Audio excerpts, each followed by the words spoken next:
जी, बिस्मिल्लाहिर्रहमानिर्रहीम। अस्सलाम वालेकुम। आज एक्सरसाइज 6.1 शुरू करेंगे और छठा चैप्टर शुरू कर रहे हैं हम। छठा चैप्टर के बारे में थोड़ी सी एक दो बातें आप ज़हन नशीन कर लें। एक तो ये ना सबसे लेंथी चैप्टर है आपकी बुक का।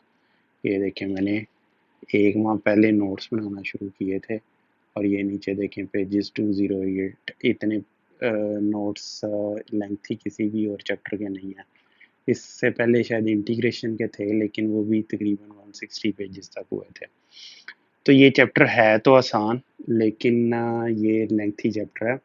और ख़ासकर इसकी आखिरी दो एक्सरसाइजेज वो काफ़ी लेंथी हैं, उनके क्वेश्चंस भी काफ़ी लेंथी हैं।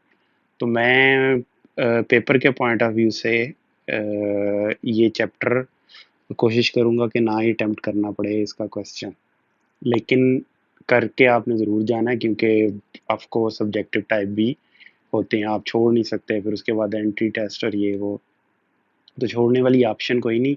एज ए लास्ट रिजॉर्ट इसके आपने क्वेश्चंस करने हैं, लेकिन इसके कुछ क्वेश्चंस जो है ना इतने लेंथी नहीं हैं। अगर वो आते हैं तो आप ज़रूर करें, लेकिन आखिरी एक दो एक्सरसाइजेज के तो बहुत लेंथी हैं।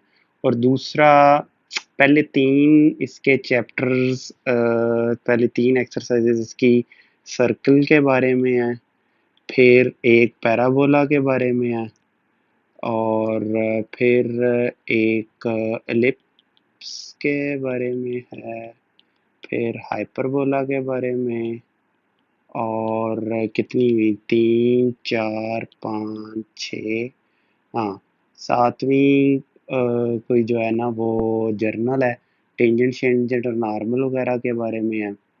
और आठवीं और नौवीं जो है ना एक्सरसाइज वो तकरीबन फिर दोबारा रिपीटिशन हो रही है। आठवीं वो ट्रांसफॉर्मेशन, वो जो एक्सेस की ट्रांसफॉर्मेशन थी, और नाइन्थ जो है वो सारी की सारी ये जो भी हमने ये सारा कुछ पढ़ा है उसका कह लें समरी है। और क्वेश्चन इसकी ये प्लस एट्थ प्लस ये सारी की सारी जितना भी पिछला चैप्टर है वो नाइन्थ एक्सरसाइज में आ जाता है। इसके क्वेश्चन अच्छे खासे लेंथी हैं, ना सिर्फ लेंथी हैं बल्कि पूरे के पूरे चैप्टर का वो मटेरियल इसमें यूज़ होता है। तो इसमें आपका हाफजा भी काफ़ी तेज़ होना चाहिए, आपको फार्मूले भी काफ़ी छोटे छोटे छोटे छोटे याद करने पड़ेंगे, बारीकियाँ भी इसमें काफ़ी हैं। चैप्टर है तो मज़े का, मेरा सेकंड फेवरेट चैप्टर है, बल्कि one of the favourite chapter है।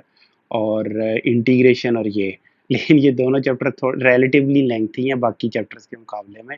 तो अगर मैं पेपर अटेम्प्ट करूं तो आई विल अटेम्प्ट के फर्स्ट चैप्टर, सेकंड चैप्टर, फिर उसके बाद फोर्थ। फोर्थ तो मैं ज़रूर करूँ, ये फर्स्ट फोर्थ, फिफ्थ भी करूँ मैं, और सेवन्थ लाजमी करूँ। सिक्स्थ और थ्री जो है ना वो मैं लास्ट पे करूँ। और इनमें अगर कोई क्वेश्चन लेंथी नहीं है, सिर्फ लेंथ के पॉइंट ऑफ व्यू से कह रहा हूँ, डिफ़िकल्टी आई डोंट थिंक कि ये डिफ़िकल्ट हैं। बाज़ लोगों को इंटीग्रेशन लगती है डिफ़िकल्ट, ठीक है वो एक अलहदा बात है, उसकी वजूहात में मैं नहीं जा रहा क्यों लगती है। लेकिन कहने का मकसद है कि पेपर आपने स्मार्टली अटेम्प्ट करना है। जो क्वेश्चन हीरो बनने की कोशिश नहीं करनी है मैं सबसे लेंथी क्वेश्चन करूँगा, नहीं, आपका जो मकसद है एफएससी करने का, डॉक्टर इंजीनियर बनने का है, अब मैथ वाले किधर डॉक्टर बनते हैं, लेकिन खैर चलें जो भी है वो वो पूरा करना ज़रूरी है। सिर्फ पास होना है तो ठीक है, आप बस पासिंग मार्क्स लें और बात ख़त्म। लेकिन अगर आप चाह रहे हैं कि किसी अच्छी जगह एडमिशन लेना है तो उसके लिए फिर आपको ज़रा स्मार्टली चलना पड़ेगा। मुझे शायरी में मैं वीक था, तो मैंने कोशिश ही नहीं की थी कि मैं उर्दू के पेपर में शायरी याद करके जाऊँ। मेरी जो स्ट्रेंथ थी मैंने उससे ही काम चलाया। और सेकंड ईयर, फर्स्ट ईयर में तो एक भी शेर नहीं लिखा। सेकंड ईयर में जो पेपर में शेर मौजूद थे वही पकड़ के मैंने दूसरे शेरों की तशरीह में लिख दी है, क्योंकि मैं वो अपने उर्दू के सर का तरीका देख चुका था कि कैसे वो तशरीह करते हैं शेरों की। वो हर गज़ल और नज़म के बारे में कोई चंद बातें मैंने ज़हन नशीन कर ली, हर शायर के बारे में कर ली, इस शायर का क्या वो तरीका वारदात है, शेर कहने का किस तरह की उसकी साइकी है, वो थोड़ी चंद बातें वो मुझे पता था, जहाँ भी कोई भी शेर आएंगे इस शायर के, वो मैंने वो बातें घुसेड़ देनी है किसी तरह उसमें। तो you can work around, you have to be smart, थोड़ा सा स्मार्टली जो है ना आपको पेपर को अटेम्प्ट करना पड़ेगा।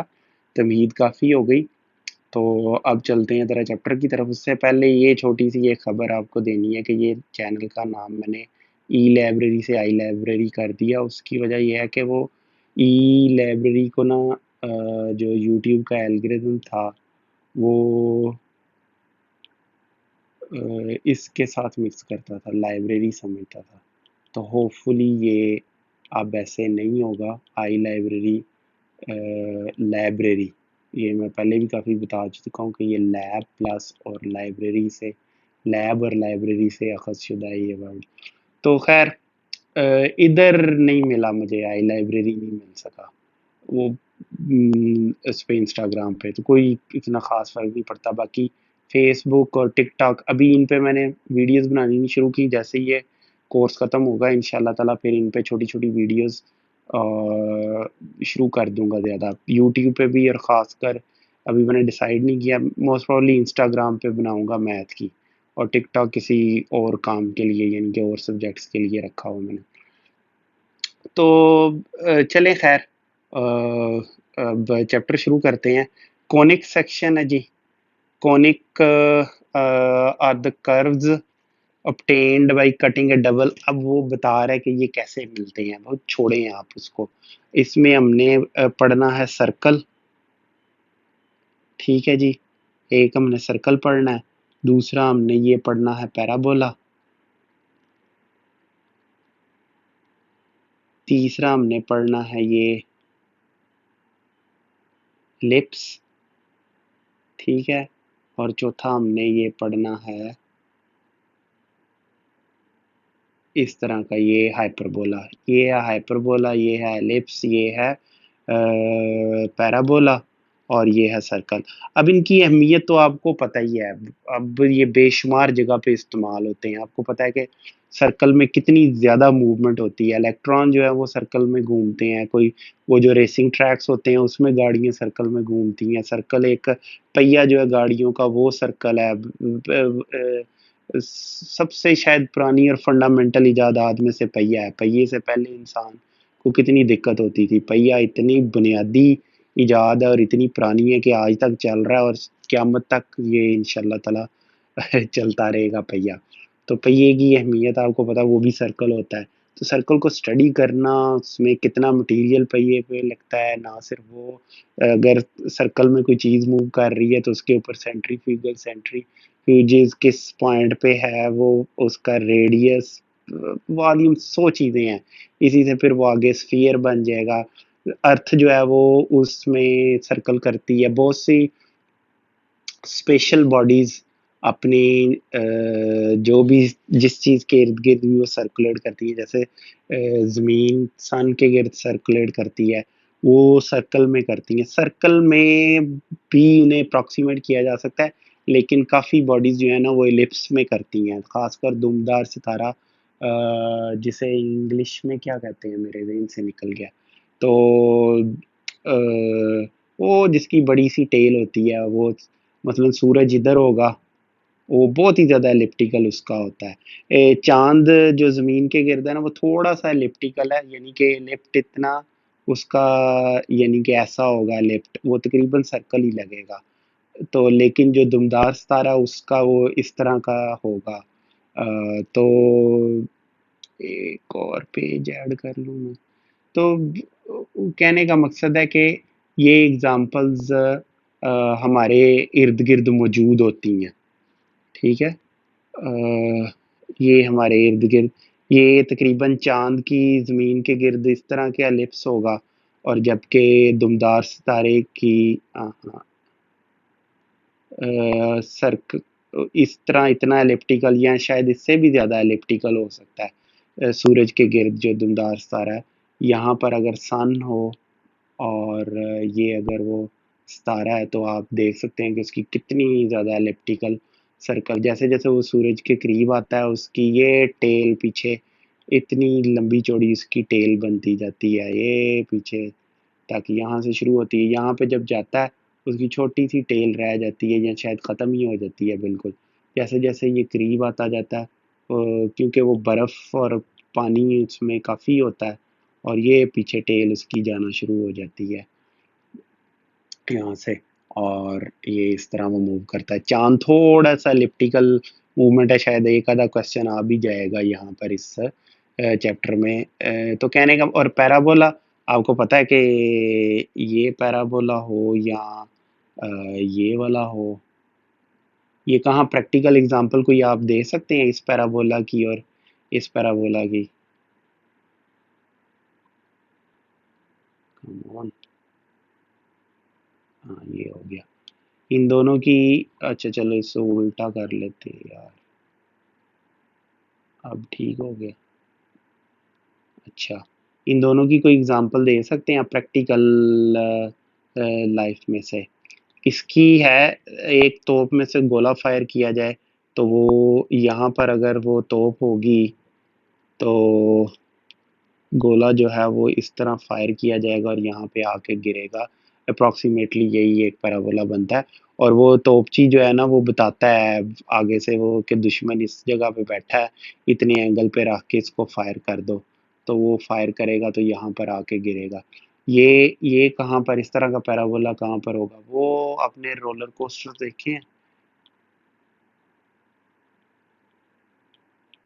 वो जो ऊपर से गाड़ी उसमें लोग बैठे होते हैं फिर इस तरह ऊपर नीचे जाती है, तो ये एक पैराबोला यहाँ पर बन जाएगा। तो प्रैक्टिकल एग्जांपल्स इनकी कहीं ना कहीं आपको मिल ही जाएंगी। हाइपरबोला की भी आगे चल के एक एग्जांपल देख लेंगे। हाइपरबोला प्रैक्टिकल एग्जांपल यही है, पैराबोला के ही ये एक स्पेशल केस है इसका, ये हम देखेंगे।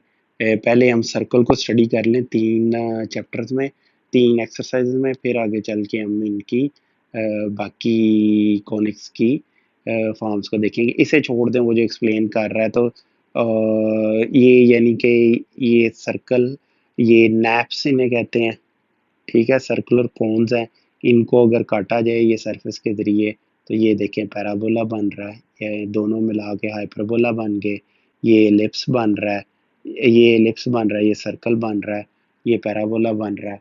तो विजुअलाइज तस्वीरें ऐसी हैं कि अल्लाह माशाल्लाह इनको देख के फिर स्टूडेंट को विजुअलाइज ही करना पड़ता है। तो ज़रूर आपने ये इस तरह की सब स्टैंडर्ड किस्म की पिक्चर्स देनी है इधर। अगर ये कभी हुआ तो मैं 3D सॉफ्टवेयर वो इसके बाद इंशाल्लाह ताला मैं इंट्रोड्यूस करवाऊँगा, तो उसमें ये करके देख लेंगे हम। अच्छा जी, अब चलते हैं हम सर्कल को स्टडी करते हैं इन डिटेल। तो इक्वेशन ऑफ ए सर्कल हम स्टडी करते हैं। अच्छा, ये ना एनालिटिकल ज्योमेट्री है, आपके कोर्स का नाम भी ये क्या था इसका, calculus and analytical geometry, analytic geometry या एनालिटिकल ज्योमेट्री। तो एनालिटिकल ज्योमेट्री में पहले बता चुका हूँ आपको कि क्या होती है। एनालिटिकल ज्योमेट्री होती है जिसमें आप ये ज्योमेट्री की शेप्स हैं वही स्टडी करते हैं। सर्कल हो गया, यही जो ये शेप्स हैं, या सर्कल, रेक्टेंगुलर, जो भी शेप्स आपने मैट्रिक में या उससे पहले पढ़ी हैं, वो सिर्फ और सिर्फ हम कोऑर्डिनेट्स के पॉइंट ऑफ व्यू से पढ़ते हैं। मैट्रिक में या पहले जब आपने जब इसका सर्कल का रेडियस पढ़ा, डायमीटर पढ़ा, तो उसमें कोई ज़रूरत नहीं थी कि ये सर्कल पड़ा कहाँ हुआ है एक्स एक्सिस के ऊपर, वो जानने की हमें ज़रूरत नहीं थी, सिर्फ हमें इसका रेडियस चाहिए था। तो हम इसका वो पेरीमीटर भी, एरिया भी, और सारा कुछ 2 पाई आर इसका, ये डायमीटर D2R के इक्वल है, वो सारा कुछ हम फाइंड आउट इजीली कर सकते थे, ज़रूरत ही नहीं कभी पड़ी हमें इसकी। लेकिन अब हमने इसके ऊपर अगर कोई बॉडी मूव कर रही है, उसकी पोजीशन क्या है, एक एक इसके एक्स एक्सिस के हिसाब से करना है, तो फिर इसको यहाँ पर लाना अब ज़रूरी है। ज़रूरी नहीं कि ये इधर सेंटर में ही हो, कहीं भी हो सकता है ये सर्कल, यहाँ यहाँ यहाँ यहाँ। तो चलें अभी फॉर द टाइम बीइंग हम इसे सेंटर में कर लेते हैं। तो ठीक है जी, ये ओरिजिन इसका हो जाएगा 0 0। तो यहाँ इसको एक जर्नल फॉर्म में लिखना आपने, तो ओरिजिन आप इसका ले लें कि यहाँ कहीं इसका ओरिजिन है, ठीक है। और उठा के आप इसको यहाँ पर ले आए कि ये है जी इसका ओरिजिन, ये 0 0 है और ये सर्कल इधर पड़ा हुआ है। ये सर्कल सारे का सारा आप फर्स्ट क्वाड्रेंट में कर लें। ये इसके 0 0 कोऑर्डिनेट्स हैं। तो ये इसका सी सेंटर है, एच और के उसके कोऑर्डिनेट्स हैं। इसके ऊपर कोई भी एक पॉइंट पी है, उसके एक्स और वाई उसके हैं। तो अब हमने क्या फाइंड आउट करना है, हमने इसकी इक्वेशन फाइंड आउट करनी है। तो कैसे करेंगे, अगर आप इधर देखें ये क्या है, ये रेडियस है इसका आर।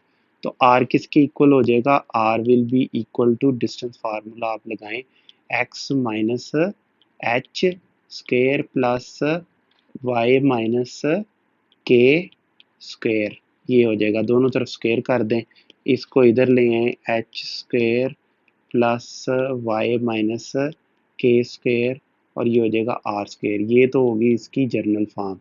अब अगर 0 0 पुट कर दें एच और के की जगह, क्योंकि सेंटर में अगर ये पड़ा हो सर्कल तो उसकी इक्वेशन क्या हो जाएगी, ये हो जाएगी, ठीक है। ओरिजिन पे जब सर्कल हो, बाकी उसकी सर्कल की इक्वेशन है ये है जी। आप देखें इंतहाई आसानी से हमने इसको फाइंड आउट करी। ये चैप्टर बड़ा आसान है। ये चैप्टर मुश्किल इसलिए होता है कि एक तो लेंथी है, इसके क्वेश्चन उसने काफ़ी दिए हुए हैं, वो उस वजह से भी ये मुश्किल इतना नहीं होता। लेकिन ये आगे चल के देखेंगे, ये जो फार्मूले आएंगे ना पैराबोला के, एलिप्स के और हाइपरबोला के, वो थोड़े थोड़े थोड़े थोड़े थोड़े बारीकियों से एक दूसरे से मुख्तलिफ हो जाते हैं। फिर उनको याद रखना वो आपके हाफजे का थोड़ा बहुत इम्तिहान होता है। कन्फ्यूजन पैदा हो जाती है जब आप पढ़ रहे होंगे ना। पैराबोला पैराबोला तो बहुत आसान है, ये एलिप्स और हाइपरबोला थोड़ा ज़्यादा करते हैं।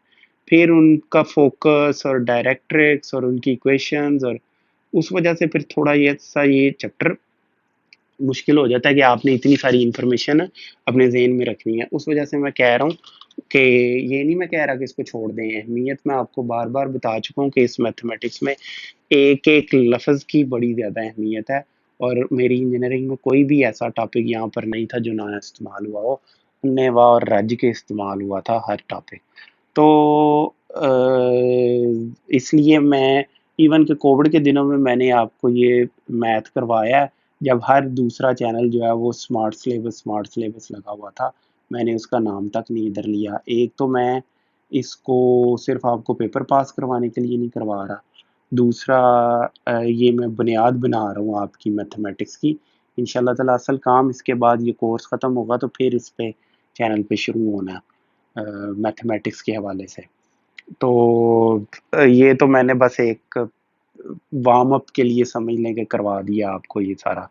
और बाकी जो दूसरे चैनल्स इतने बेशुमार सैकड़ों चैनल्स हैं, उसके बावजूद मैंने ये इसलिए पढ़ाया कि I can add something extra, ठीक है। और वो अभी इसमें भी जो कुछ मैंने आपको एक्स्ट्रा बातें बताई हैं वो शायद ही कोई और चैनल आपको बता रहा हो। और मैंने अभी सॉफ्टवेयर बड़े ज़बरदस्त इंट्रोड्यूस करवाने हैं और सिखाने भी हैं आपको।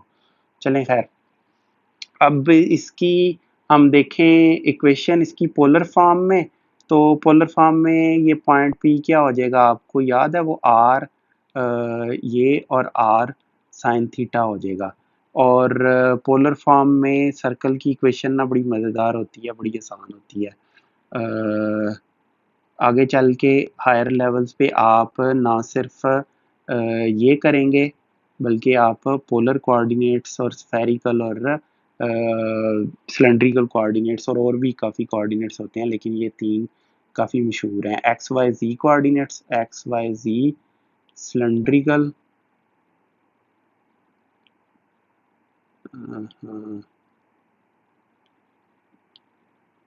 सिलेंड्रिकल और स्फेरिकल, स्फेरिकल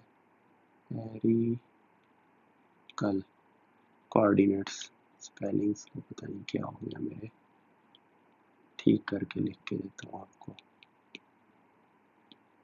ये स्फेरिकल कोऑर्डिनेट्स हर किसी का इनमें फ़ायदा होता है। एक स्फीयर है, उसे अगर आप स्फेरिकल कोऑर्डिनेट्स में नहीं स्टडी करेंगे ना तो अच्छा खासा कॉम्प्लिकेटेड हो जाएगा इधर या इधर।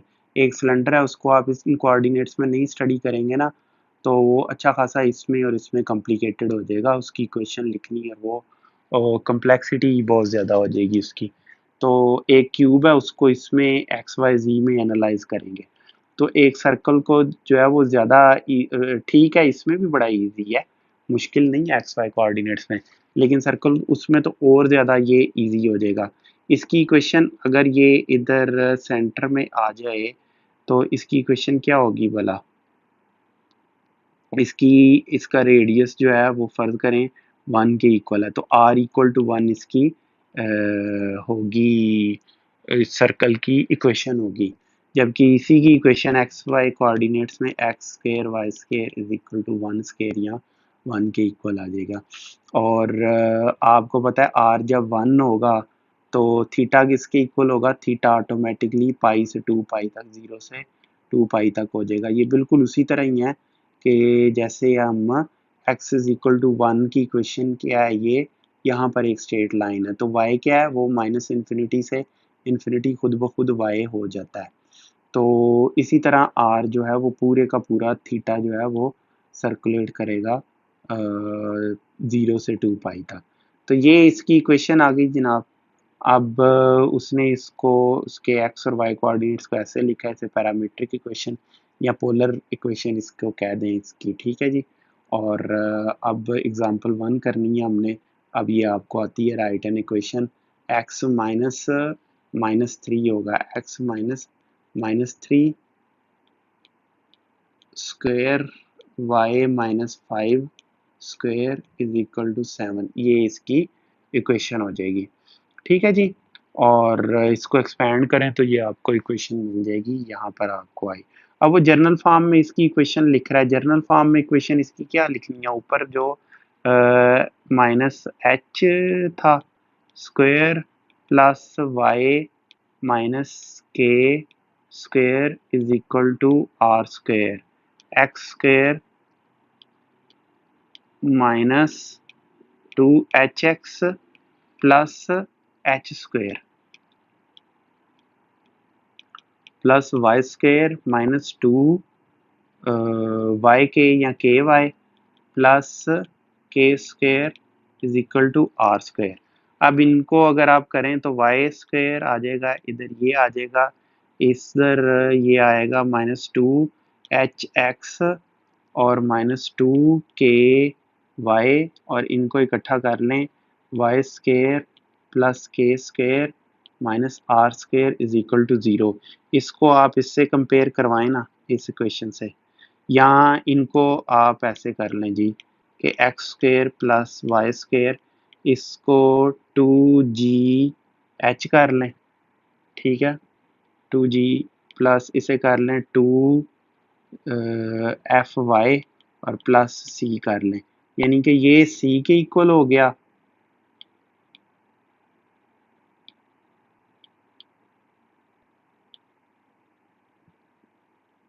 ये सी के इक्वल हो गया, ये माइनस के साथ ये एफ के इक्वल आ गया, 2 को छोड़ें इसको में से,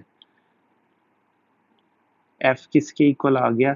चलें इसको नीचे ही लिख देते हैं, ज़रूर इसको ऊपर लिखना हमने। यहाँ पर जी क्या है? माइनस एच के इक्वल है, एफ क्या है? माइनस के इक्वल है, और सी क्या है?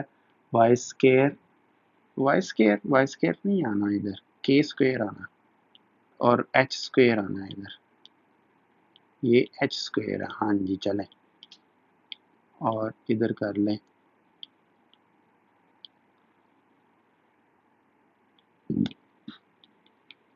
के स्क्वेयर माइनस आर स्क्वेयर, ये हो जाएगा, ठीक है। ये उसकी जर्नल फॉर्म आ गई, ड्राइव ये यहीं से हुई है, इसलिए आपने घबराना नहीं है, ठीक है। अपने पीएम या एक्स पीएम पता नहीं क्या बनता उनका, तो आपने घबराना नहीं है। और ये इसको आप इक्वेशन 1 या जो भी इसका नाम ले लें, और इस फॉर्म में अगर इसमें दिया हो और इसको इस फॉर्म में लिखना है तो वो कैसे लिखेंगे? ये लिखा जाएगा जी एक्स,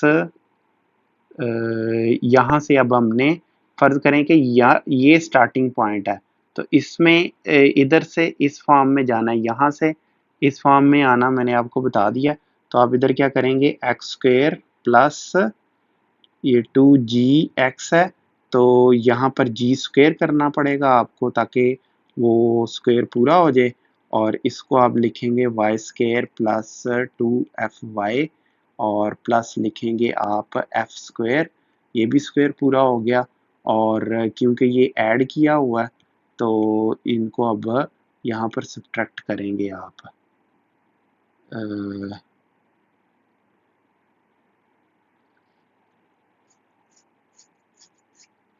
ठीक है जी, यहाँ पर इनको आप सब्ट्रैक्ट करेंगे और ये 0 के इक्वल आ जाएगा। इसको अगर आप उधर दूसरी साइड पे लेके जाना चाहें, बल्कि लाजमी लेकर जाएं, और यहाँ पर ये तो हो गया ख़त्म, ये ऐसे, और ये आ जाएगा ये, और इसमें ये रद्दोबदल इनमें होगी कि एफ स्क्वायर बल्कि g square plus f square minus c, और अब इसकी स्क्वायर कर लें दोनों तरफ से, एफ स्क्वायर माइनस सी, और अब इसको ये कर लें।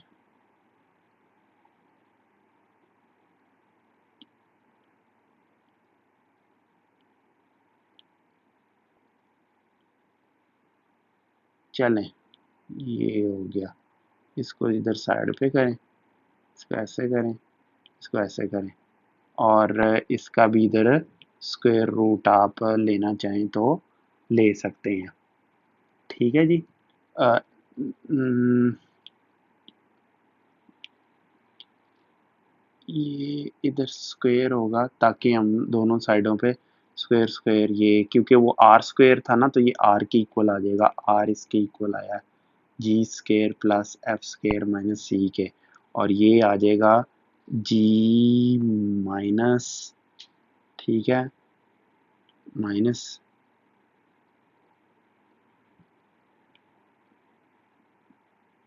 जी ए ऐसे plus Y minus minus F G, ये आ जाएगा जी आपके पास।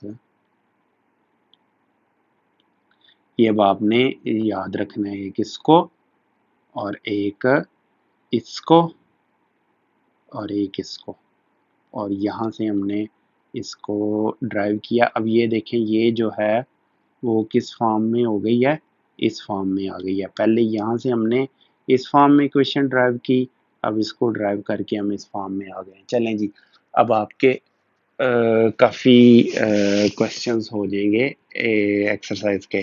ये एग्जाम्पल 2 आपने देखनी है, कुछ भी नहीं है इस लेवल पे। अब मैं, क्योंकि ये चैप्टर लेंथी है, ये चैप्टर इस तरह मैंने अगर एक एक करके बड़ी डिटेल से एग्जाम्पल और ये करवाई तो ये अच्छा खासा लेंथी हो जाएगी वीडियोस भी, तो उसकी इतनी ज़रूरत नहीं है, क्योंकि अब आपके, अच्छा, इस चैप्टर के लिए ना चैप्टर 4 पे भी आपकी ग्रिप अच्छी होनी चाहिए, और दूसरा आपकी वो भी होनी चाहिए, पीछे जितने भी सेकंड चैप्टर पे भी अ, अ, होनी चाहिए आपकी ग्रिप अच्छी, तो फिर ही चल के आप इस चैप्टर को कर पाएंगे, वरना मुश्किल होगा। तो अब इसके साथ कंपैरिजन करवा के इसको आप इजीली हल कर सकते हैं, तो ये आपके पास आंसर आएगा। एग्जांपल इसको अच्छी तरह आप देख लें, आई एक्सपेक्ट कि आप इस लेवल पे इजीली इसको कर लेंगे। अगर आप पीछे से डंडी डुंडी मार के आए हैं मैथमेटिक्स में तो फिर आपके लिए मुश्किल होगी, और आई डोंट केयर, इधर सिर्फ उसी बंदे को ये चैप्टर पढ़ना चाहिए जिसके पीछे से बेसिक सारी पूरी हैं और वो छोड़ के नहीं आया पीछे कोई भी चीज़, खासकर फोर्थ चैप्टर और सेकंड चैप्टर, वो इस्तेमाल इधर ज़्यादा होंगे। डेरिवेटिव और फोर्थ चैप्टर में जो स्ट्रेट लाइन की इक्वेशन है वो यहाँ पर इस्तेमाल होंगी। Question of circles determined bye given conditions. अब मुख्तलिफ कंडीशन हैं, उनमें से उनके होते हुए हमने सर्कल की इक्वेशन फाइंड आउट करनी है। तो पहली कंडीशन ये है कि सर्कल 3 नॉन कोलिनियर पॉइंट्स में से गुजरता है, यानी कि 3 पॉइंट्स हैं इस तरह, यानी कि कोई भी 3 पॉइंट्स हैं। पहले क्योंकि ऐसे पॉइंट्स ड्रा करना कि जो सर्कल के ऊपर लाई करें थोड़ा सा मुश्किल काम है, तो पहले मैं सर्कल ड्रा कर लेता हूँ, फिर आपको ये 3 पॉइंट्स दे देता हूँ। फ़र्ज़ करें मैं आपको ये 3 पॉइंट्स हैं उनके कोऑर्डिनेट्स बता देता हूँ। ये P1 है, X1 Y1 है, ये P2 है, X2 है और ये Y2 है और ये P3 है और ये X3 है और ये Y3 है। तो ये अगर आपको इनके कोऑर्डिनेट्स दिए गए हैं तो सर्कल की इक्वेशन मैं आपको कहूँ कि भई ये एक सर्कल है, उसके ऊपर ये लाई करते हैं तो कैसे आप फाइंड आउट करेंगे। तो दोनों आप तरीके इस्तेमाल कर सकते हैं, या ये इक्वेशन से आप आ जाएँ plus Y is equal to K और आर स्क्वायर। तो इसमें चाहे आप पुट कर दें x1 y1 और वो आपको एक इक्वेशन मिल जाएगी, फिर ये x2 y2 कर दें, इनको इक्वेट कर लें तो वो आपको इक्वेशन मिल जाएगी, फिर ये तीसरी इक्वेशन मिल जाएगी वहाँ से, या आप ये वाली जो इक्वेशन है इसमें पुट कर लें Y square plus 2 gx plus 2fy plus H is equal to 0। तो इसमें आप पुट करें एक्स और वाई की वैल्यूज़ आप पुट करेंगे तो जी एफ और आखिरी क्या था सी था। 3 वेरिएबल्स हैं, 3 ही इक्वेशनें हमें मिल जाएंगी, x1 y1 वाली, x2 y2 स्क्वायर वाली, x3 square plus y3 square वाली। ये 3 इक्वेशनें हमें मिल जाएंगी। वहाँ से आप जी एफ और सी की वैल्यू आप फाइंड आउट कर सकते हैं। वो आप देखें उसने यही किया है इधर, ये देखें passing through 3 non collinear points. Non collinear, अब आपको पता होना चाहिए नॉन कोलिनियर क्या होते हैं, फोर्थ चैप्टर में आप पढ़ के आए होंगे। तो नहीं पता तो ब्रीफली बता दूं कुछ, जो एक लाइन के ऊपर ना एग्जिस्ट करते हैं। ठीक है, 2 पॉइंट्स हैं उनमें से कोई ना कोई लाइन ज़रूर गुजर ही जाती है, एक लाइन लाजमी गुजर जाती है, लेकिन 3 पॉइंट्स हैं, ज़रूरी नहीं है कि उनमें से 3 पॉइंट्स में से एक से ज़्यादा लाइन नहीं गुजर सकती और मैक्सिमम एक लाइन ही गुजर सकती है। तो और मिनिमम जो है वो ज़ीरो लाइन गुजरेगी। ठीक है जी। तो ये आपने ज़हन में रखना है कि ये यानी कि एक ही लाइन के ऊपर अगर 3 पॉइंट्स हैं तो वो सर्कल के ऊपर नहीं तीनों लाई कर सकते, 2 मैक्सिमम कर सकते हैं। यानी कि एक लाइन है, अगर तीसरा पॉइंट आप कहीं भी इस लाइन के ऊपर रखेंगे तो वो सर्कल के ऊपर इस पॉइंट और इस पॉइंट पे ही हो सकता है, किसी और पॉइंट पे सर्कल पे होके इस लाइन के ऊपर नहीं फिर हो सकता। तो इसलिए उसने कहा कि 3 नॉन कोलिनियर पॉइंट्स हैं और वो सर्कल के ऊपर लाई कर रहे हैं, तो मुझे इक्वेशन बताओ। तो उसने ये फार्मूला इस्तेमाल किया है और अब देखें इसमें वो तीनों के तीनों पॉइंट्स ये पुट कर देगा। एक्स की जगह ये 5 है ना, 5x की जगह जाएगा, 10y की जगह जाएगा 2g और 10g बन जाएगा। और ये इस तरह ये इक्वेशन आ गई, एक इक्वेशन ये आ गई, एक इक्वेशन, इन तीनों को साइमल्टेनियसली आप सॉल्व करें आपको ये मिल जाएगा। अब मैं इस लेवल पे आपसे एक्सपेक्ट कर रहा हूँ कि आपको ये आता है कि इनको कैसे साइमल्टेनियसली सॉल्व करना है। अब दूसरी सिचुएशन वो बता रहा है, वो कह रहा है कि a circle passing through 2 points and having its centre on A given line, यानी कि 2 पॉइंट्स दिए हुए हैं उसमें से सर्कल गुजर रहा है और उन 2 पॉइंट्स में से जो लाइन गुजर रही है ना वो सेंटर में से गुजरती है सर्कल के। तो ये इसमें इसके भी वही तरीका आप इस्तेमाल कर सकते हैं कि वही इक्वेशन आप ले लें, x minus H square plus Y minus के square is equal to are square. तो आपको ये 2 पॉइंट्स दिए हुए हैं ना, तो यहाँ से आप इसकी लेंथ निकाल सकते हैं ना। तो उस लेंथ को डिवाइड करेंगे, वो लेंथ आपके पास डायमीटर होगी, इसको 2 पे डिवाइड करेंगे आपके पास ये रेडियस आ गया। तो इधर आप आर की वैल्यू पुट कर लें और अब आपने एक्स और वाई आपको चाहिए, तो ये आप इसमें x1 y1 पुट कर दें फिर इसमें x2 y2 कर दे, दो इक्वेशंस आपके पास आ गई और दो ही वेरिएबल्स हैं, उनको सॉल्व करेंगे तो आपको ये इक्वेशन सर्कल की मिल जाएगी। लेकिन हमने और बल्कि ये देखें ना, आपके पास ये दो हैं जर्नल इक्वेशन, अगर आपको सर्कल की चाहिए ना तो वो बड़ी इजी है। आप ये देखें, ये दो पॉइंट से सी क्या है, सी किसके इक्वल है, x1 प्लस x2 ओवर सी का जो h पॉइंट है 2, तो k किसके इक्वल है, x1 बल्कि y1 plus y2 over 2k, r किसके इक्वल है, हाँ 1/2 स्क्वायर रूट, ये मैं चीज़ें नीचे ही लिख देता हूँ जाके, यहाँ ठीक है, अब इधर आ गई तो आ गई। क्या आएगा, x2 minus x1 square plus y2 minus y1 square divided by 2। तो ये r की वैल्यू भी आ गई, k की भी आ गई, h की भी आ गई, तो आपके पास एक जर्नल फॉर्म आ गई सर्कल की। लेकिन वो इधर इतनी चालाकी उसने लगाई है कि ये इस तरह कैलकुलेट करके वापस पुट करके इसको एक्सपेंड करके लेने की बजाय उसने क्या किया है कि एक पॉइंट हमने जर्नल कंसिडर कर लिया है सर्कल का, यहाँ से एक लाइन ड्रा करें उस पॉइंट तक, यहाँ से एक ड्रा करें। अब आपको पता है कि ये कहीं भी, ये मैंने फर्स्ट ईयर में भी एक्सप्लेन किया था आपको कि कोई भी पॉइंट इधर इस तरह सर्कल के ऊपर होगा ना, कोई भी एक पॉइंट ले लें, फर्ज करें ये पॉइंट ले लें, तो यहाँ से एक लाइन और ये लाइन जो लगेगी ये 90 डिग्री का एंगल होगा। ये पॉइंट ले लें यहाँ से, और यहाँ से जो लाइन होगी ये 90 डिग्री का एंगल होगा।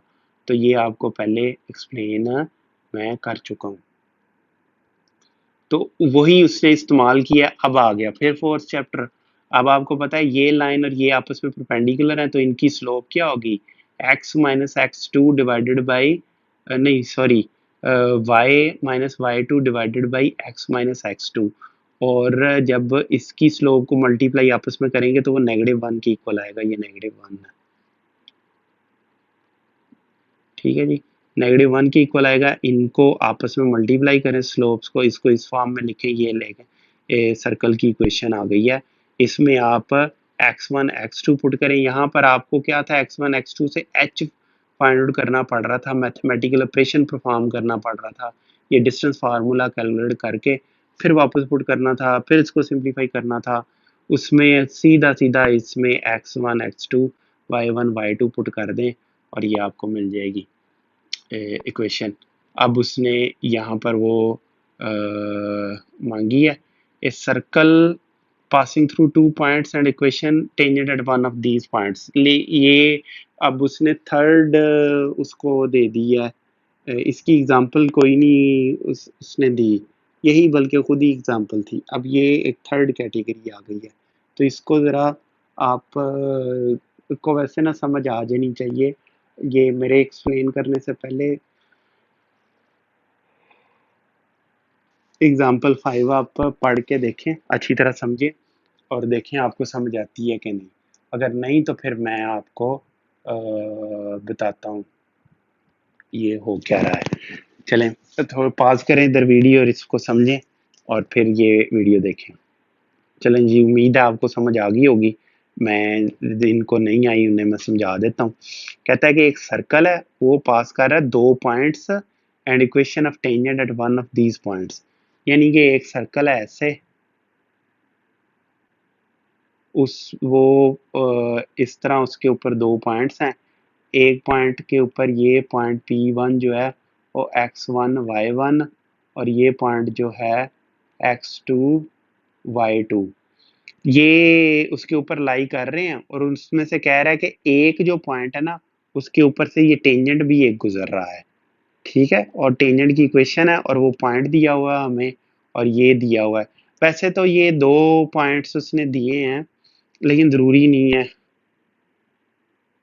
Centre on A given line. इसमें और इसमें फ़र्क देख लें क्या है, इसमें और इसमें फ़र्क है, यहाँ पे 2 पॉइंट्स हैं, यहाँ पे भी 2 पॉइंट्स हैं, लेकिन ये 2 पॉइंट्स से जिनका सेंटर जो इनमें से अगर लाइन गुजारी जाए तो वो सेंटर में से भी गुजरती थी, लेकिन ये ज़रूरी नहीं है। यहाँ पे अगर एक होगा, ओहो यहाँ पे अगर एक पॉइंट होगा उसमें से आप लाइन गुजारेंगे तो वो सेंटर में से थोड़ी गुजर रही है। तो ये फ़र्क है इसमें और इस कैटेगरी में, इसलिए ये वाला फार्मूला यहाँ पर आप नहीं लगा सकते। अच्छा, अब किया क्या है, ये हमने ले ली, इसमें से पुट कर दें, 2 पॉइंट्स हैं, दोनों के दोनों इधर पुट कर दें, तो आपके पास ये 2 इक्वेशनें आ गई हैं। अब ये लाइन है, लाइन टच करती है सर्कल को यहाँ पर, तो इसका मतलब है कि जो लाइन थ्रू इसमें से जो लाइन गुजरेगी वो जो परपेंडिकुलर होगी इसके, यानी कि इस तरह की लाइन जो, यार क्या कर रहे हो, ये लाइन जो इसमें से गुजरेगी उसकी इक्वेशन क्या होगी, उसकी इक्वेशन वो ड्रा करने लगा और वो सेंटर में से ज़रूर गुजरेगी, ये कंफर्म बात है। क्यों गुजरेगी ये अब आप पे छोड़ा, ये 4th चैप्टर अच्छी तरह किया होता तो कोई कंफ्यूजन नहीं होनी थी इधर। Line through 4 and 3 and perpendicular to 4 is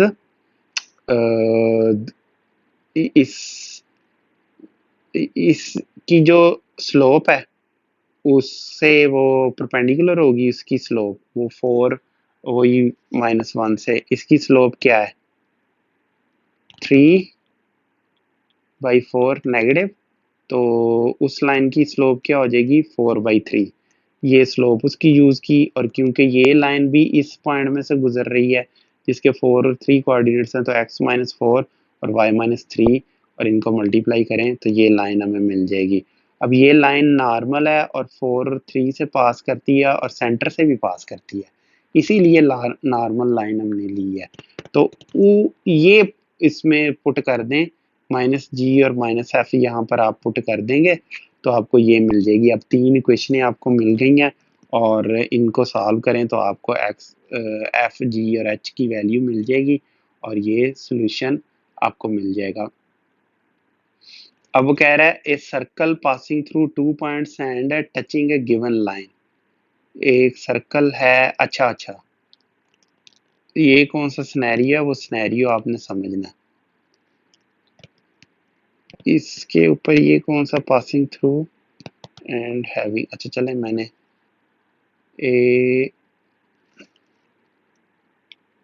ये तो था फर्स्ट सिनेरियो और ये है 4th सिनेरियो, बाकी दोनों को मैंने इधर नहीं बताया, ऊपर उधर ही लिख दिया है। A circle passing through 2 points and touching है गिवन लाइन, यानी कि ये एक सर्कल है, इसके ऊपर 2 पॉइंट्स हैं, एक आप यहाँ मैं वो उधर उससे ड्रॉ करता हूँ, ये 2 पॉइंट्स हैं इसके ऊपर, ये इसे P1 कह लें, x1 y1 है, इसे आप P2 कह लें, x2 ये y2 है, और एक कोई भी लाइन है उसको ये टच करते हुए गुजर रहा है।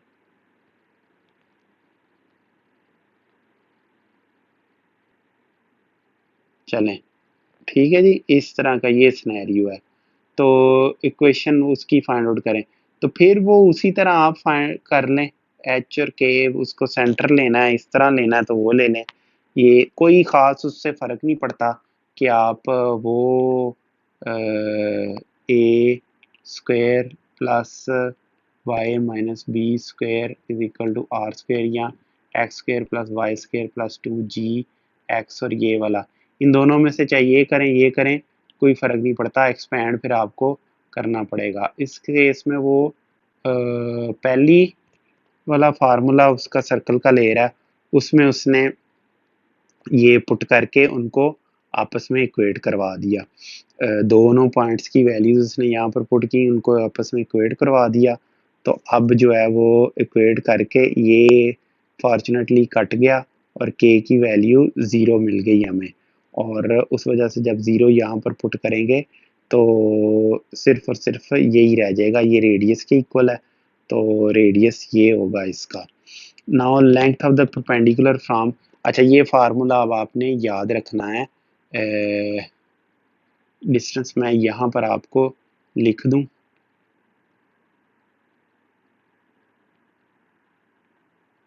ये उसमें दिया हुआ है, वैसे ये डिस्टेंस अगर डी हो और इस पॉइंट्स के इस पॉइंट के कोऑर्डिनेट्स जो हैं वो हैं पी x1 y1, और ये अगर हमारे पास इक्वेशन हो जिसकी ये लाइन है, उसकी इक्वेशन क्या है, a x plus B Y plus C is equal to zero. तो ये जो डिस्टेंस डी होगा ना, ये किसके इक्वल होगा, ये आपने पढ़ा है उधर, ये मॉड ले लें, a x one plus B Y one, यानी कि ये पॉइंट हमने पुट कर दिया यहाँ पर, plus C divided by A square plus B square. ये डिस्टेंस फार्मूला आपने याद रखना है, ये यहाँ पर इस्तेमाल किया उसने। अब कैसे लगाया है वो अब आपकी सरदर्द है कि आपने ये फाइंड आउट करना है कि ये कैसे आ गया। अच्छा, क्योंकि के तो ज़ीरो है तो फिर इसमें तो वो बी ज़ीरो आ गया ना, ज़ीरो आ गया, और ये इधर से ज़ीरो आ गया तो नीचे एच ही आया, और यहाँ जो भी इसकी वो वैल्यू थी। अब इनको पुट किया, कंपेयर करवाया, और ये आपके पास एच की वैल्यू आ गई 0 और 5। तो इसका मतलब है कि centres of two circles are, यानी कि दो सेंटर्स हो सकते हैं 0 0 और 5 0।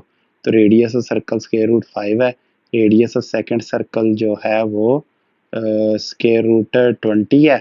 तो इक्वेशन ऑफ सर्कल्स, एक ये इक्वेशन आ गई और एक ये दोनों के दोनों सर्कल्स ये सेटिस्फाई करते हैं। तो ये अब आप पे छोड़ा कि ये दो सर्कल, सिंपल मैथमेटिक्स से दो सर्कल आ रहे हैं, एच की वैल्यू आपने कैलकुलेट की तो वो दो वैल्यूज़ मिली, तो उस वजह से ये दो सर्कल हो गए। ठीक है जी। अब इसके बाद आपकी एक्सरसाइज शुरू हो जाती है। एक्सरसाइज अब मैंने क्योंकि सॉल्व कर दी है तो जल्दी जल्दी से अब हम करेंगे। तो इसमें वो कह रहा है कि फाइंड आउट करें इक्वेशन ऑफ सर्कल, आप फाइंड आउट करें। अच्छा, अब ये क्वेश्चन बहुत इजी हैं, इनको तो जस्ट ऊपर अगर आपने समझ ली है एग्जांपल्स वगैरह, तो यहाँ सिर्फ वैल्यूज ही पुट करनी है। मसलन वो क्वेश्चन 1 में कह रहा है for each of the following find the equation of the circle with centre और रेडियस बता दिया उसने, और इक्वेशन उसकी पूछ रहा है, तो उसमें आप पुट कर दें वैल्यूज इस इक्वेशन में। जर्नल इक्वेशन ये कर लें, यहाँ दो ही है ना इक्वेशन है हमारे पास, एक वो थी ऊपर वो जी और एफ वाली, जी एफ ए बी, या एच के कह लें इनको, एच के और आर, और उसमें पुट कर दें सर्कल की इक्वेशन में, तो इसको सिंपलीफाई कर लें, आपको ये मिल जाएगा। इंतहाई आसान है। फिर वो सेंटर दे रहा है और रेडियस दे रहा है, बात ख़त्म। इधर पुट करें, सिंपलीफाई करें, ये इक्वेशन आ गई आपके पास। एंड्स ऑफ द डायमीटर, अब वो डायमीटर के एंड ये हैं, यहाँ से आपके पास दो पॉइंट्स आ गए, वही वो फार्मूला जो था वो यूज़ कर लें। वो नहीं करना तो इसका रेडियस फाइंड आउट करें और सेंटर फाइंड आउट करें, यहाँ से रेडियस और सेंटर मिल जाएगा ना, और ये ऊपर वाला ये वाला फार्मूला इस्तेमाल कर लें। अगर आप ये फार्मूला भूल गए हैं तो फिर भी there is a way around, ये मैं आपको बता रहा हूँ। ये देखें, ये माइक्रोसॉफ्ट मैथमेटिक्स यूज़ किया, मैथ सॉल्वर, ये तफसील से सिखाऊंगा ये आपको, डोंट वरी। और फिर ये इसको जब सॉल्व किया, ये सोल्यूशन मिल गया हमें।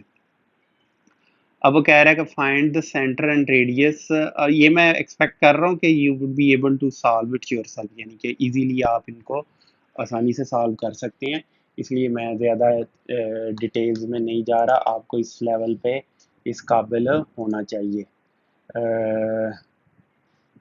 अच्छा जी, अब यहाँ पर आए, अब क्या होगा, ये है सेंटर करना है। इसके अब दो तरीके हैं, या तो वही स्टैंडर्ड इक्वेशन फॉर्म से कंपेयर कर दें, दो जो हैं उनमें से ए कह लें, एच कह लें, जो भी है उससे कोई इतना फर्क नहीं पड़ता, बी स्केयर आर स्केयर, इससे कंपेयर कर लें, या वही X square plus Y square plus 2g X plus 2fy plus C is equal to 0। अब ये 2g हो जाएगा 12, 2f हो जाएगा -10, और c 0 के इक्वल हो जाएगा, और उसकी वजह से फिर अब आप इसको सिंप्लीफाई कर लें।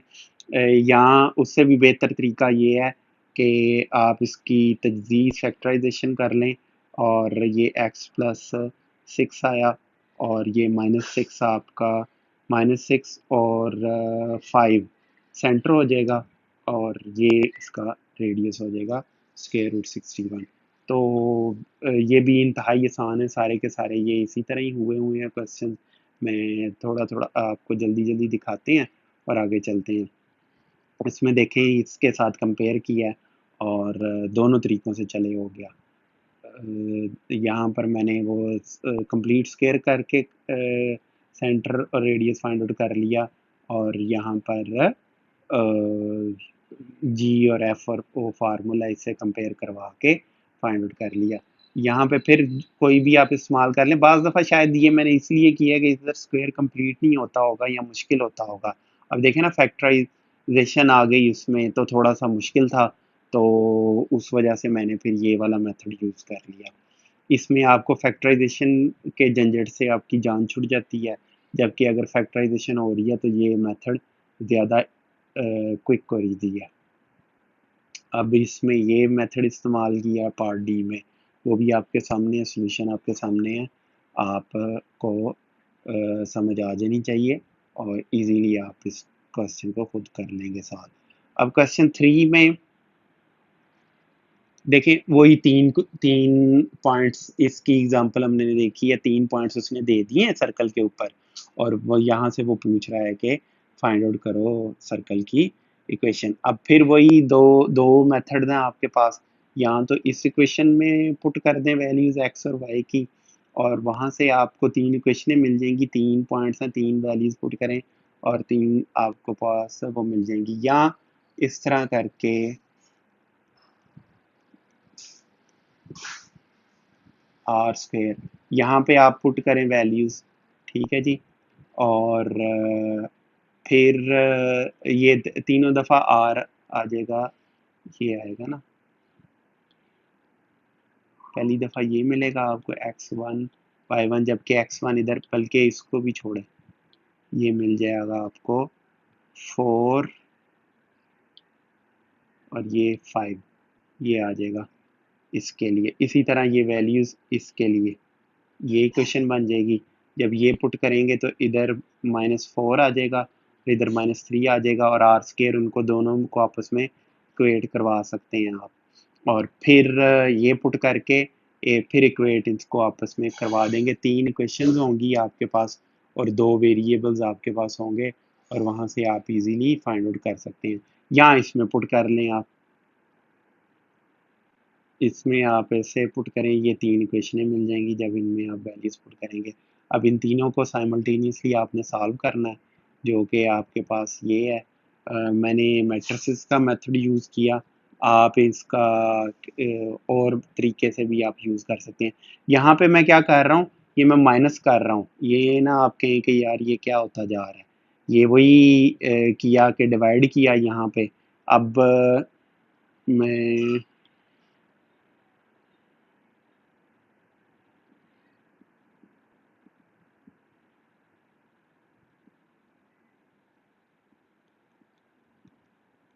simplified using matrix elimination। चलें, अब ये देखें ना, यहाँ पे मैं इसको, ये देखें, ये माइनस किया है इसको, इस फर्स्ट रो को इससे, सेकंड रो से, और इधर से माइनस कर दिया तो ये 0 0 आ गया। ये अब आपने खुद देख लेना कि इधर हुआ क्या है। यहाँ ना कैलकुलेटर होता है, ये स्टेप्स ये वाले करने ज़रूरी नहीं है उधर पेपर में। ये अगर तो वो क्वेश्चन यही हो कि इसको सिंप्लीफाई करें, तो फिर वो स्टेप्स शो करने ज़रूरी हैं। लेकिन ये क्योंकि इस क्वेश्चन के अंदर आ रहा है ये क्वेश्चन, तो अब आप मुझे याद है कि वो कैसियो का जो साइंटिफिक कैलकुलेटर होता है ना, उसके अंदर 3/3 तक के मैट्रिसेस सॉल्व हो जाते हैं। वो पूछता है A11, उसकी वैल्यू आप एंटर कर देंगे, इस तरह A12 पूछेगा आपको, वो आप 10 लिख के इक्वल का साइन दबाएंगे, ऐसे 8 लिख के इक्वल करें तो इसको साइन कर देगा, फिर जब ये पूछे 10 लिख के इसको कर दें, तो इस तरह सारे का सारा वो मैट्रिक्स एंटर हो जाएगा। तो उसका आप मैट्रिक्स एंटर करके इन्वर्स मैट्रिक्स ढूंढ लें, वो मैट्रिक्स जाके ए में स्टोर हो जाएगा।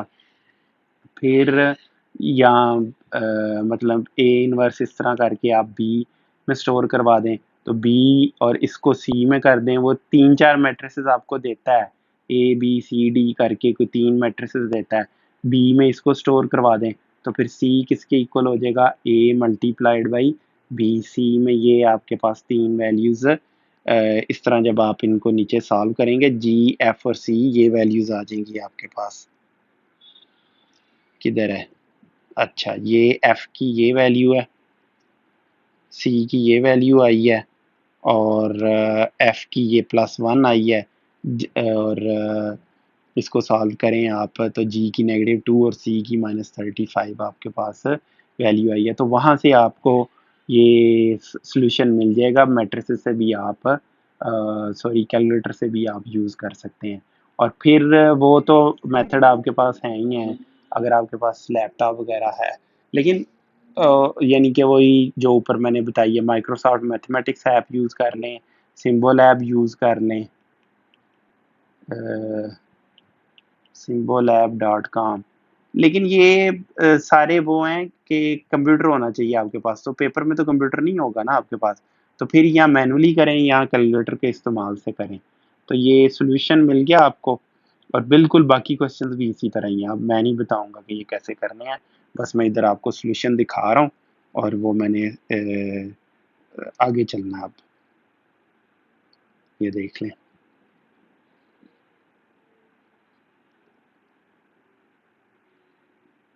इधर बस मैं यही लिख दूं, कॉपी, यहाँ पर बस मैं ये लिख दूं कि ये मेथड इस्तेमाल करके मैंने इन्हें सिंप्लीफाई किया, तो ये आपको सॉल्यूशन मिल गया इसका। ठीक है जी, हो गया ये भी हल। नेक्स्ट पार्ट भी ऐसा ही है, कोई इसमें रॉकेट साइंस नहीं है, बल्कि ये पार्ट तो और भी इजी है कि इसमें 0 0 आ रहा है, तो वो इजी है इनको हल करना। चलें, ये भी हो गया। ये क्वेश्चन डी है, इसका भी सॉल्यूशन बिल्कुल उसी तरह है। इस इक्वेशन में पुट करते जाएं वैल्यूज़, आपके पास ये और ये 3 इक्वेशन मिल जाएंगी। इनको अब मैंने वो मैट्रिसेस वाले नहीं, एलिमिनेशन वाले तरीके से सॉल्व किया, सब्ट्रैक्ट किया इसको उसमें से और इसको उसमें से सब्ट्रैक्ट किया, और फिर ये इक्वेशनें इस तरह आपको मिलती जाएंगी। सॉल्यूशन कोई भी मुश्किल नहीं है, ये मैट्रिक का मैथ है, एफएससी का अलजेब्रा है, मैट्रिक का अलजेब्रा है, और इसमें कुछ भी नहीं है। चलें, फोर्थ क्वेश्चन में वो कह रहा है, in each of the following find an equation of the circle passing through and having centre at इतना। सेंटर उसका इस पे है, और ये सर्कल इन दो इक्वेशन में से पास आउट कर रहा है। तो अब ये इसको कैसे सॉल्व करेंगे, तो ये अगर सेंटर एच और के पे है, तो यहाँ पर आप पुट कर सकते हैं इसमें इसकी वैल्यूज़, ये एच और के की वैल्यू यहाँ पुट की जा सकती है। अब ये इस सर्कल के ऊपर है, इसमें पुट कर दें, आपके पास ये इक्वेशन मिल जाएगी आपको, दूसरी इक्वेशन ये मिल जाएगी, इनको आपस में आप इक्वेट कर दें और सिंप्लीफाई कर लें इनको, तो ये इक्वेशन आपको मिल जाएगी। ये मैंने वो सिंबल ऐप इस्तेमाल करके मैंने यहाँ सिंप्लीफाई किया है इसको।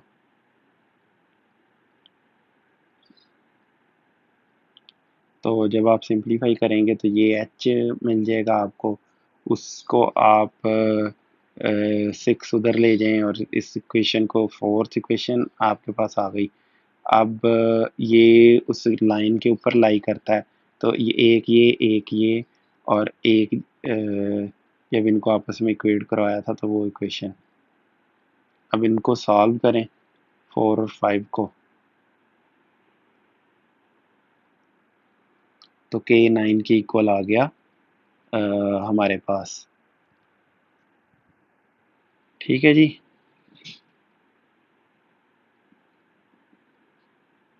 एलिमिनेट दो वेरिएबल्स है ना, एच और के हमारे पास दो इक्वेशन है, एक 4 और 5, उनको सॉल्व किया आपस में तो एच और के की वैल्यूज आ गई, जबकि रेडियस आपको पता है किसके इक्वल है, एक पॉइंट भी ऊपर मिल गया, एच और के की वैल्यू भी मिल गई, वहां से इजीली हमें रेडियस मिल जाएगा। इसको स्क्वायर रूट लें, ये आपके पास ये रेडियस स्क्वायर है, ये आंसर आ जाएगा इसको जब सिंप्लीफाई करेंगे आप। अब पार्ट बी भी शायद ऐसे ही है, पार्ट बी क्या है, विद रेडियस 2, अच्छा रेडियस उसने दे दिया है, एक पॉइंट दिया है, रेडियस दिया और सेंटर इसके ऊपर है।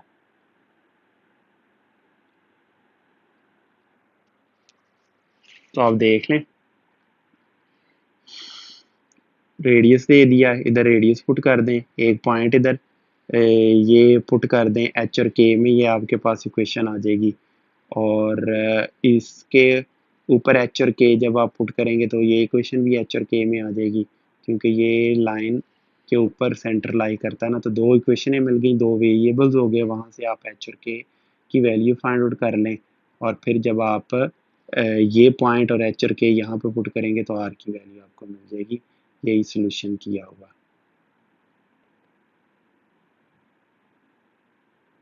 चलें, ये बदल गया सिंबल, हाँ इतना भी नहीं बदला लेकिन फिर भी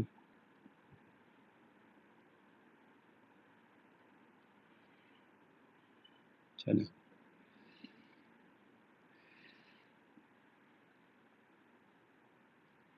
ये सॉफ्टवेयर से इसको सॉल्व किया था, उसके स्टेप्स ये सारे इधर मौजूद हैं।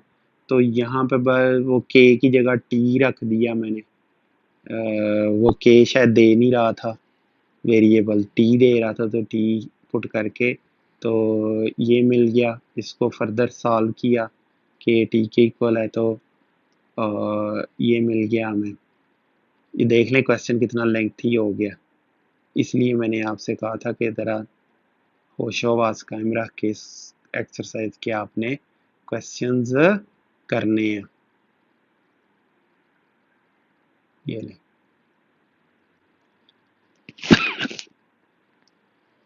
वो कह रहा है in each of the following find an equation of the circle passing through A and tangent to the line at इतना।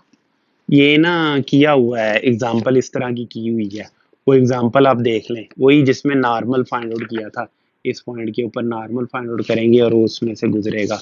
ये एग्जाम्पल चाहे आप पहले देखें इसको, फिर आपको इसको समझना आसान हो जाएगा। जो भी मैं करवाता हूँ वो कोई ना कोई उसका मकसद होता है, एग्जाम्पल्स वगैरह करवाई हैं आपको तो वो बेमकसदी नहीं थी। तो अब आप देख लें, क्या हमने ये पॉइंट पुट किया इसके ऊपर,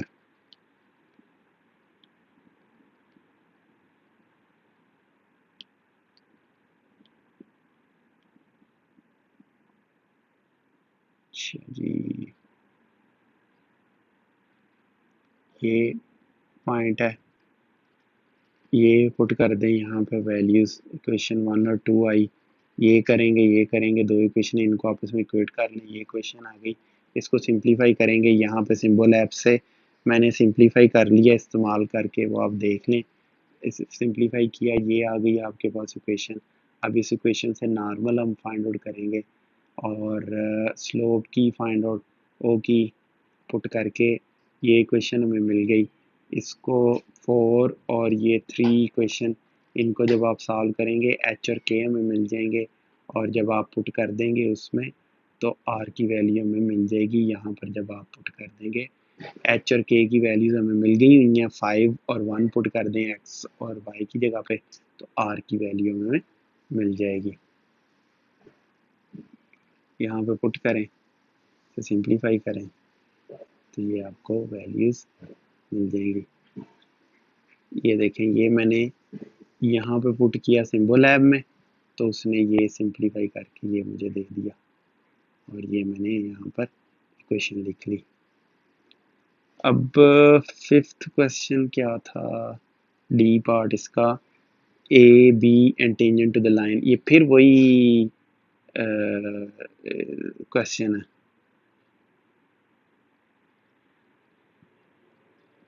and tangent to the line, इस लाइन पे ये अच्छा ये टेंजेंट है, ये उसको टच करता है जाके, ठीक है। थोड़ा सा मुख्तलिफ है ये क्वेश्चन, क्वेश्चन अच्छी तरह समझ लें। ये उसके ऊपर टेंजेंट है, ये दो उस पे लाई करते हैं, उनमें पुट करें आप, इसमें पुट किया ये आ गया, उसमें पुट किया ये आ गया। उसके बाद अब ये देखें ना, सेंटर से टेंजेंट के ऊपर जो लाइन इस तरह लगाते हैं हम, वो इसमें से गुजरती है। तो लेकिन खैर इनको अभी सिंप्लीफाई किया, ये क्वेश्चन आ गई हमारे पास, मल्टीप्लाई सब्ट्रैक्ट किया, ये क्वेश्चन आ गई। तो जी को हमने असल में सी को एलिमिनेट कर लिया, तो जी को हमने एफ की फॉर्म में लिख लिया। ये line is tangent to the circle, the perpendicular distance between this line और centre is the radius of the circle. तो रेडियस हमें पता है पीछे के नहीं है, नहीं सर रेडियस नहीं पता, तो वही जनरल फॉर्म में रेडियस लिखा हुआ है, इसके इक्वल है। तो यहाँ पर अब आपको डिस्टेंस फार्मूला पता है, ऊपर अभी बताया था, मैं दोबारा लिख देता हूँ यहाँ पे डिस्टेंस फार्मूला।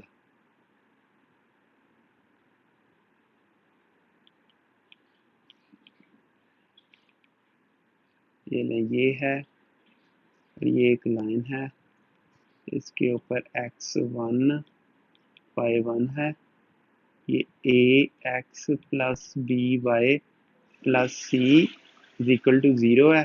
तो डिस्टेंस d क्या होगा, ये डिस्टेंस जो है वो होगा ax1 plus B Y one plus C divided by a square plus b square, ये डिस्टेंस होगा इसका। तो वो डिस्टेंस फार्मूला हमने फिर यहाँ पर लगाया, अब आपने वो खुद लगा लेना। ये वैल्यूज़, ये माइनस जी माइनस एफ इसमें पुट कर दिया इसमें, और नीचे स्केयर रूट में 1 स्केयर और ये सी 3 स्केयर आ जाएगा, उनको ऐड करेंगे यहाँ पर आएगा। और अब आप इनको इधर पुट करके सिंप्लीफाई कर लें तो एफ की वैल्यू आपको मिल जाएगी। ये असल में जी की वैल्यू, हमने सी की वैल्यू यहाँ से 4 से सी की value in terms of F मिली हुई है, वो रख दी हमने, और जी की वैल्यू एफ की टर्म में रख के इसे सिंप्लीफाई किया, हमें एफ मिल गया, वहाँ से जी मिल गया, वहाँ से सी मिल गया, दो दो सर्कल्स आ जाएंगे हमारे पास, एक ये। और आप देख सकते हैं कि ये लेंथी क्वेश्चन था इस चैप्टर के। चलें, find the equation of a circle of radius A and lying in the second quadrant such that it's tangent is both axis. ये बोथ एक्सिस इसके टेंजेंट्स हैं, ये एक्स एक्सिस कह लें, ये वाई एक्सिस है, तो ये दोनों टेंजेंट्स हैं ना। तो अगर ये टेंजेंट्स, ये यहाँ पर 0 ए और -0 ए से मिलता है, तो -a इसका सेंटर होगा, रेडियस क्या हुआ, ए हुआ इसका रेडियस। तो यहाँ पर आप पुट करें तो ये इक्वेशन आपको मिल जाएगी, इंतहाई आसान।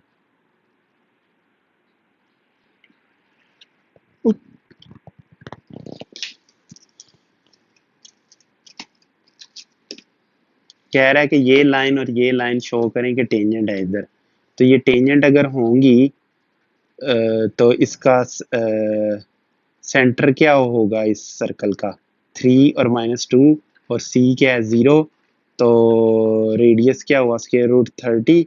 Perpendicular distance from the centre of the circle, हम ये शो करेंगे कि सेंटर ऑफ सर्कल से जो परपेंडिकुलर लाइंस हैं इस और इसके ऊपर, वो रेडियस ऑफ सर्कल के इक्वल है।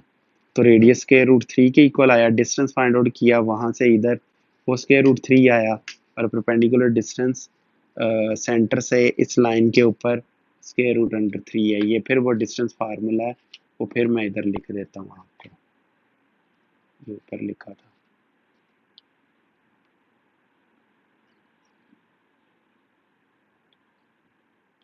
कॉपी,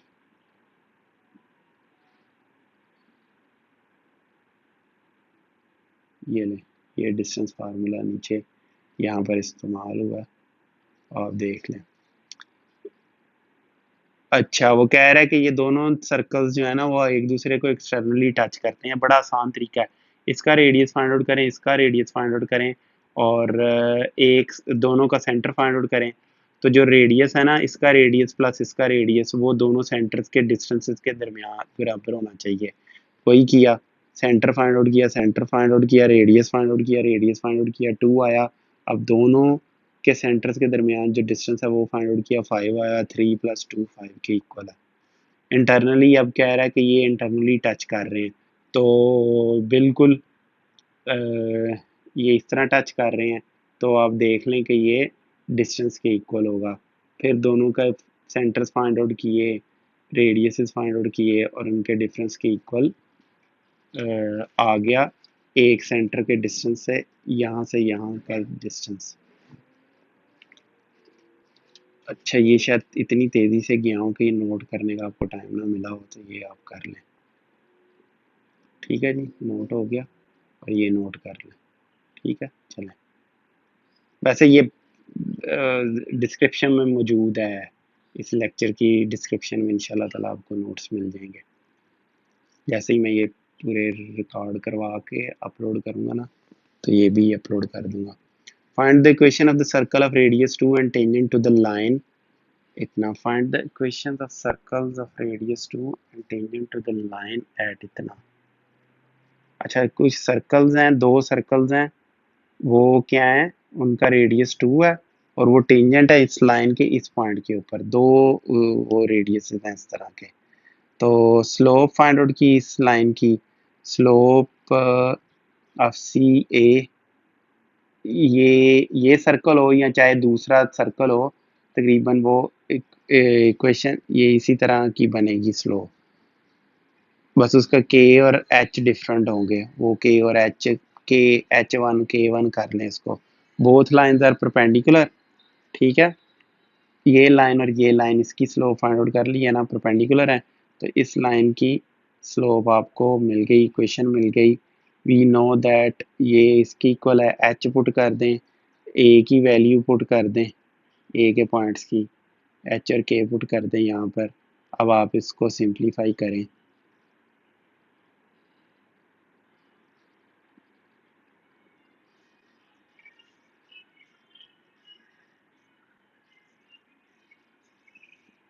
ये ऊपर वैल्यू थी ना के की, तो के की भी पुट कर दें और एच भी पुट कर दें और इनको सिंप्लीफाई कर लें, तो एच ये आया, के ये आया, और उसके लिए आपको 2 इक्वेशंस मिल जाएंगी सर्कल्स की।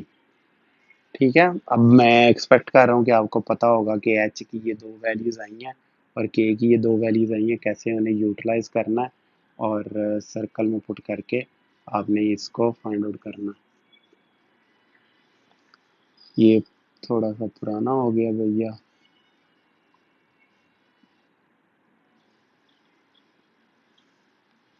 ये पुट करें यहाँ पर। ये आपकी एक्सरसाइज ख़त्म हुई। ये नीचे आपको इंशाल्लाह ताला नोट्स मिल जाएंगे जल्दी इंशाल्लाह ताला। टिकटॉक और इधर भी फेसबुक पे तो मैं ये सारे लेक्चर्स शेयर करता हूँ, और इंशाल्लाह ताला जल्दी इंस्टाग्राम और टिकटॉक को भी एक्टिवेट कर देंगे। ठीक है जी, इजाज़त दीजिए, अपना ख्याल रखिएगा। अस्सलाम वालेकुम, अल्लाह हाफ़िज़।